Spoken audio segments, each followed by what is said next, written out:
Hello, my name is Lucy Moore. I'm the host of Know and Rely. In the following segment, you will see part two of my interview and discussion with Miss Anilla Miller. We will continue to discuss our experiences as young mothers of boys, as well as transitioning into the empty nester season of our lives, and finally becoming grandmothers of boys. I pray that our conversation both inspires and encourages you. At the end, you will see a repeat of a segment from this conversation because we want those of you who can experience this from a personal standpoint to understand that becoming a young mother is not a game changer. You can still establish and grow in your relationship with the Lord. You can learn to lead your children up in the Lord, and you can continue to aspire to as well as accomplish your life's dreams and goals. So sit back and enjoy our time together as we walk this journey to grow deeper in our understanding, as well as to know more and more each day how much we should know and rely on God.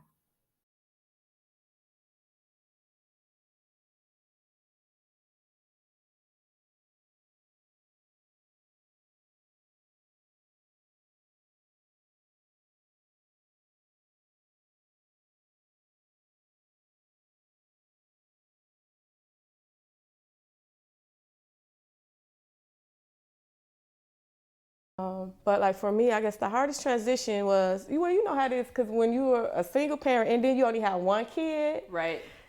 you guys are very close. Yep. And so with me and my son, with my son and I being close like that, and then him, branching off and now having his own family, just trying to find out like where I fit in, Yeah. and trying to get in where I fit in, so to speak. And so I definitely have much respect for marriage, and I love that God honors marriage. So I'm trying to make sure that, I'm available for them, especially because they have a young child, but to make sure that I'm not interfering, Right. and to make sure that I'm not putting any pressures on my son, because we already know that there are just life pressures, period. Right. And then there are additional pressures when you are the head of a family. There are additional pressures when you are raising a child or raising children. So I'm trying to like find my zone where I'm still in there. I'm still getting some time, but I'm more of like almost a relief for them. Yes. I'm more of like that village that's helping them, navigate, some of these pressures, that I can relieve some of those from them. But it's definitely been hard, dropping from number one on the list. So like 3. right, 3, 4 on the list. It's like, oh, God help me, but okay. And knowing and taking comfort in from the fact that this is how it should be. Yes. Jesus said, for this reason, a man leaves his mother and father, and the two shall become one. So, like, this is how it should be.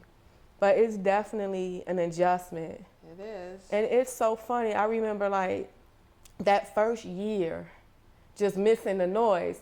Now, I was like, I complained about all the noise he made. Turn the game down. Now you miss it. Now I miss it. I'm like, it's so quiet in here. I miss the noise that I complained about. My son was the type of person who likes to be at anything. So I was so tired, like running him around, football practice, track, wrestling, this meeting here for this club. And in my mind, I was like, oh, when he go to college, it's going to be so great. I have all this time now. I have all this energy because I'm not running around playing chauffeur. And then I missed it. Aww. I missed it. And so it's definitely been an adjustment. And being a grandma, I just love it. I love it to pieces. And I told my son, I'm like, anytime, call me because you know I'm thirsty, right? I'm thirsty for the grandbaby. I'm thirsty for the grandbaby, so anytime. And so sometimes I know if he'll hesitate to ask me to watch the baby if he felt like they've done it a lot. And I'm just like, no, for me, because everybody is different. Right. But I'm like, for me, I don't feel that way. I don't feel like it's me babysitting him. I look at that as bonding time. Yes. I want to have, you know, a close relationship Yes. with my grandson the same way I had a close relationship with my own son. And so I was like, for me, I just feel like that's bonding time for us to develop our relationship. So Absolutely. I'm like, call me. I'm waiting. I'm waiting. Call me. You know.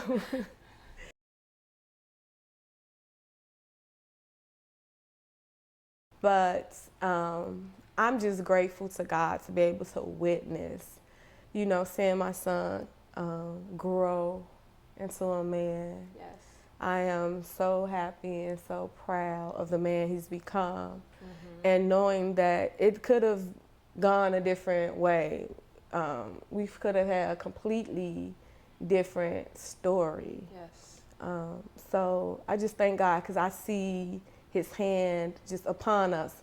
I will always tell my son, I'm like, God is with you like he was with Joseph. I'm telling you. Because it just seemed like he's always had his hand on him. And with him just being able to start high school at 12, with him going away to college at 16, Wow.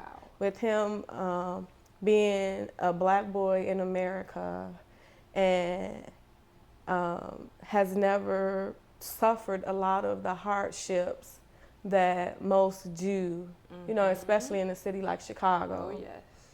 And with him going to a predominantly white private university, God still allowed him to thrive there.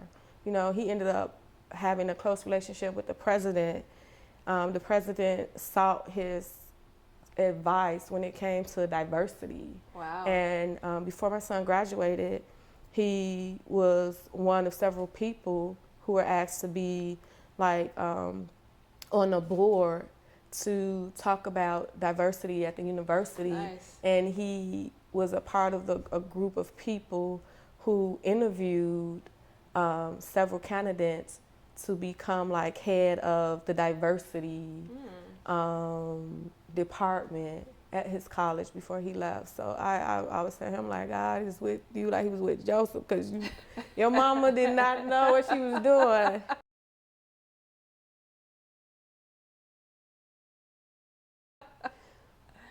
But in saying that, I just thank God because I didn't know anything. I couldn't give anyone any parenting advice, but God prompted me to pray to him. So somehow I knew that much to seek God, and that trumps everything. It does. It does. Yeah. And I think if, you know, I could add anything to that, it's like, again, our kids, each of their stories are going to be different. And I think we have to not say, look at your son's story and be like, if it doesn't happen like that, it's not right. Or, you know, to see your kids take twists and turns that you wouldn't necessarily want them to take, but still be able to see that God is working, you know, in their lives. Because even with my son, I mean, I was raised in a bad neighborhood and definitely didn't want that from him. And I'm glad that my mother was able to get us out of that neighborhood before I gave birth, like literally probably 2 weeks before I gave birth. So he never saw that side of it. And it's just so he grew up in a mixed environment, mixed cultures and ethnicities. And so he's always been comfortable around those different nationalities.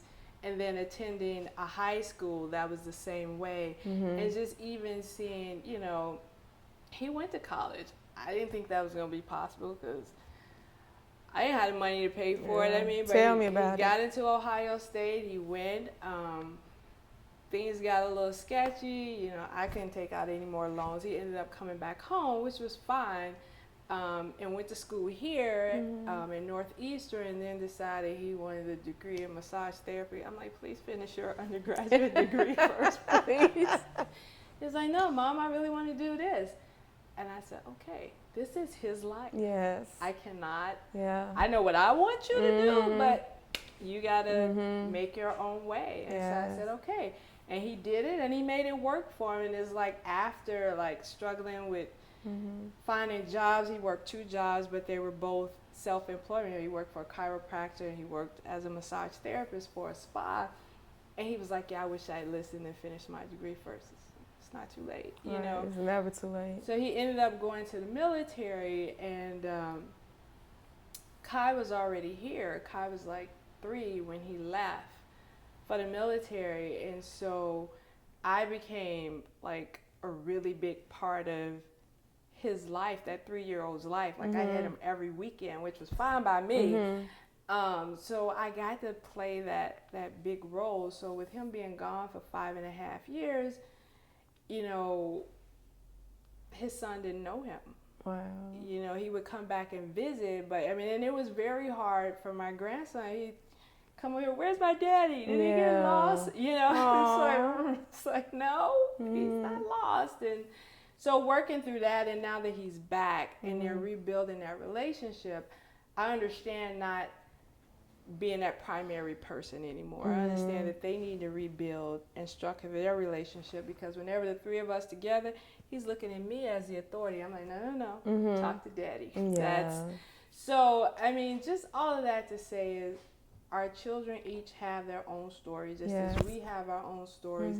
We can't be so quick to downplay their experiences or feel bad about it because they're not choosing the path we would have them choose. We have to trust, like we discussed earlier, that God is still in control, that God is still orchestrating the events of their lives, even though they may choose something out of his choosing or what he would want for them.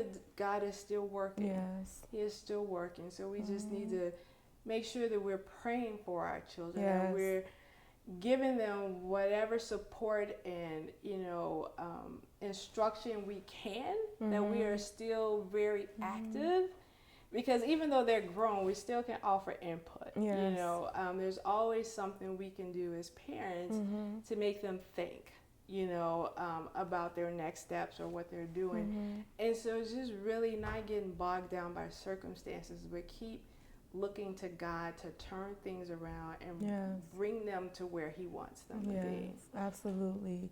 It just reminds me of something one of my friends always says when we're discussing, you know, our adult children, and she always saying how, you know, she know it's up to her to stand in a gap for them through prayer. And I just think that that is so important. Like you said, that's one of the best pieces of wisdom I think that we can leave, to understand that they do have their own journey in life. That and that God is here and he hears our prayers. And we just keep standing in the gap for our children through prayer to God.